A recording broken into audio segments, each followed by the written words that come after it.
जय श्री राम, हर हर महादेव। इस वीडियो में हम जानेंगे छठ पूजा से संबंधित सभी बातों के बारे में। चांद के अनुसार छठ पर्व की शुरुआत कार्तिक मास के शुक्ल पक्ष के चतुर्थी तिथि से होती है तथा छठ पूजा की समाप्ति सप्तमी तिथि पर होती है।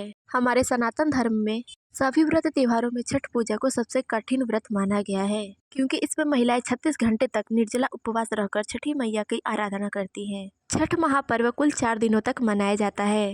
छठ पूजा का यह त्योहार भगवान सूर्यदेव और छठी मैया को समर्पित होता है। इस दिन महिलाएं जल में खड़ी होकर भगवान भास्कर भगवान सूर्यदेव को अर्घ्य देती हैं तथा सौभाग्य और संतान की आयु की उनके रक्षा की कामना करती हैं। छठ पूजा को सूर्य षष्ठी, डाला छठ, छठ पर्व, डाला पूजा आदि नामों से जाना जाता है। छठ पूजा वैसे तो पूरे विश्व में की जाती है, पर मुख्य रूप से यह उत्तर प्रदेश, बिहार और झारखंड में मनाया जाता है।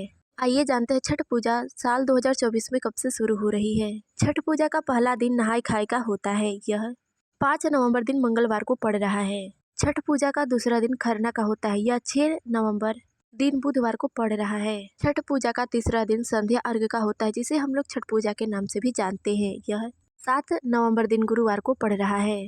छठ पूजा का चौथा दिन, जिसे उषा अर्घ्य के नाम से जाना जाता है, यह प्रातः काल में भगवान सूर्य को अर्घ्य चढ़ाया जाता है। यह 8 नवंबर दिन शुक्रवार को पड़ रहा है। महापर्व छठ पूजा का आरंभ नहाय खाए से शुरू होता है। इस दिन सभी महिलाएं प्रातः स्नान कर भगवान सूर्यदेव को जल अर्पित करती हैं। इस दिन से सात्विक आहार खाकर व्रत को शुरू करती है। नहाय खाए के दिन लौकी अथवा कद्दू की सब्जी, चने की दाल और चावल बनाया जाता है। नहाय खाए के दिन का यह प्रसाद बिल्कुल सात्विक रूप से बनाया जाता है। इसमें लहसुन प्याज का भी उपयोग नहीं किया जाता है और न ही मूली का उपयोग किया जाता है। इस दिन से महिलाएं फल फूल खाना भी बंद कर देती हैं। इस दिन का भोजन व्रती को खाने के बाद ही घर के अन्य सदस्य प्रसाद स्वरूप भोजन को पाते हैं। नहाय खाए के दिन यानी कि 6 नवंबर दिन मंगलवार को सूर्य उदय का समय होगा 6:36 तथा सूर्यास्त होगा शाम 5:33। छठ पूजा का दूसरा दिन खरना का होता है। इस दिन सभी व्रती महिलाएं दिन भर निर्जला व्रत रहकर शाम के समय जहाँ पे घाट बना होता है, सूर्य देव को जल अर्घ्य देकर शाम के समय यानी कि सूर्यास्त के बाद खीर का प्रसाद पाकर अगले 36 घंटे के लिए निर्जला व्रत रहना शुरू करती हैं। खरना के दिन गुड़, चावल और दूध की खीर बनाई जाती है। कहीं कहीं पूड़ी और रोटी का भी खीर के साथ खाने का नियम है। इस दिन सभी व्रती महिलाओं अथवा पुरुषों को नमक खाना निषिद्ध माना गया है।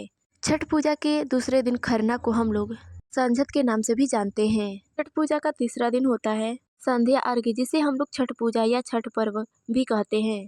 छठ पूजा के दूसरे दिन और छठ पूजा के तीसरे दिन भी दोनों दिन डूबते हुए सूर्य को ही अर्घ्य दिया जाता है। छठ पूजा के तीसरे दिन यानी कि सायं काल के समय जब सूर्य भगवान को अर्घ्य दिया जाता है, उस समय महिलाएं सूप में फल फूल आदि ठेकुआ से सजाकर भगवान भास्कर को अर्घ्य देती हैं। छठ पूजा का चौथा दिन उषा अर्घ्य का होता है। इस दिन महिलाएं प्रातःकाल उगते हुए सूर्य को अर्घ्य देती हैं। इस दिन सभी महिलाएं 4 बजे के बाद ही पानी में उतर जाती है तथा जब सूर्य उदय होता है उस समय भगवान भास्कर को अर्घ्य देकर उनको प्रणाम करती है। इस दिन भी सूप में फल फूल ठेकुए आदि से सजाकर ही अर्घ्य दिया जाता है। इस दिन प्रातःकाल अर्घ्य देने के बाद ही व्रती महिलाएं पारण करती हैं। प्रातःकाल का यह अर्घ्य 8 नवंबर दिन शुक्रवार को दिया जाएगा। इस दिन सूर्योदय 6:38 पर होगा तथा सूर्यास्त शाम 5:31 पर होगा। तो यह थी छठ पूजा की कुल 4 दिनों की तिथियाँ। हमारे सनातन धर्म में छठी मैया का विशेष महत्व बताया गया है। इस दिन छठी मैया, भगवान भास्कर और उनकी पत्नी का भी विशेष महत्व बताया गया है।